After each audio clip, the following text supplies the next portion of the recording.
Chapter 9 Hijacked. Ooh, with a title like Hijacked, what do you think is going to happen in this chapter?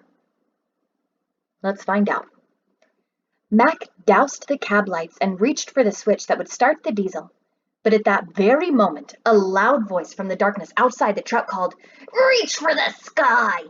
Don't make a move! Hands up! We got you covered!" Mac froze at the wheel. Henry's heart leaped up in his throat, ricocheted around, and settled back down in his chest again. Two men jumped up onto the truck, one on each side. Each man carried a small blue revolver, and the guns were pointed straight at Mac. After a moment, Mac found his voice. "What is this?" he asked. The man on Mac's side of the truck, the one with the mustache, replied, "This, sir, is a robbery, a stick-up, a hijacking, in fact. Section 3, Part 4 of the Criminal Code, a seizure of a cargo of goods from a vehicle or vessel on the roads or waterways."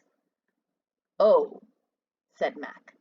"Right, Louis," said the man on Henry's side of the truck. He was the smaller of the two thieves, and instead of a mustache, he wore horn-rimmed glasses and a lopsided smile. "I'm Lefty. He's Louis," the man went on. "People get us mixed up sometimes, but I don't know why."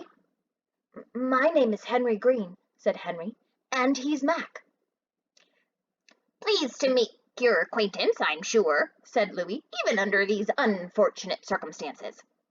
Polite as they seemed to be, Louis and Lefty were still pointing their guns at Mac and Henry. "You sure you want to do this?" Mac asked slowly. He seemed to be puzzled by the hijackers.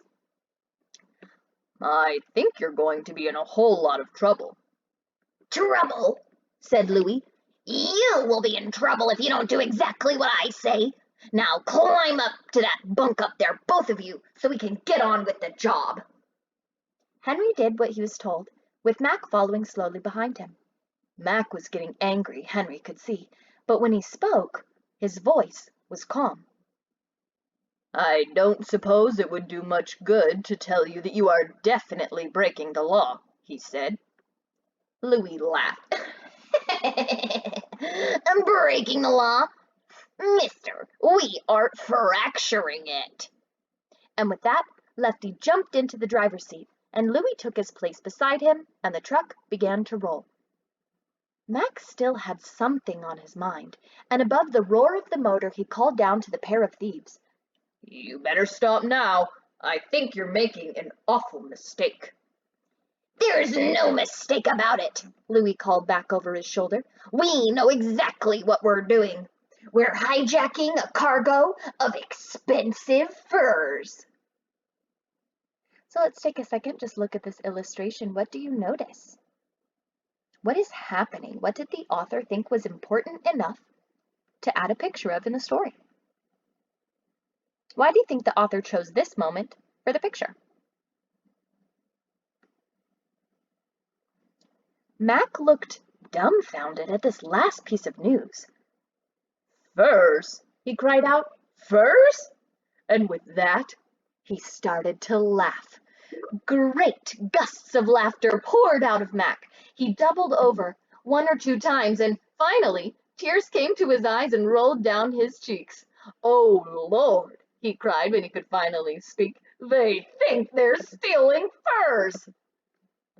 The more Mac laughed, the more concerned Louis became. He signaled Lefty to stop the truck, and, when he had, turned to look up at Mac. In a low voice, he said, "No furs." Mac, taking care to keep a straight face, simply answered, "No furs."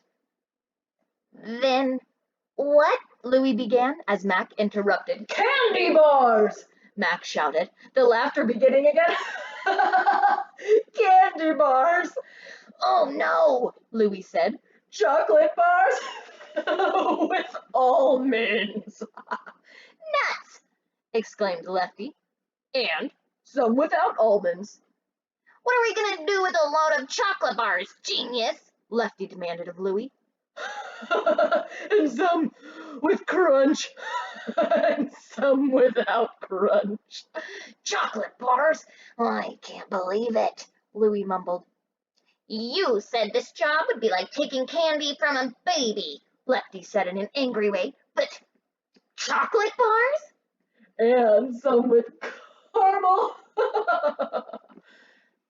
As Mac continued his roll call of the various kinds of candy the truck carried, the two thieves sat silently in the front seat, staring at each other.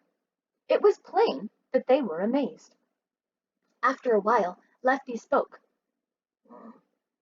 What do we do now? He asked Louie. I don't know, Louie replied, but I'll think of something. Meanwhile, let's get this truck to the hideout. And some of it with peanut butter, but none of it with fur. With Mac's laughter ringing in their ears, the unhappy thieves looked glumly ahead as the truck rumbled through the night. Let's see what happens in the next chapter.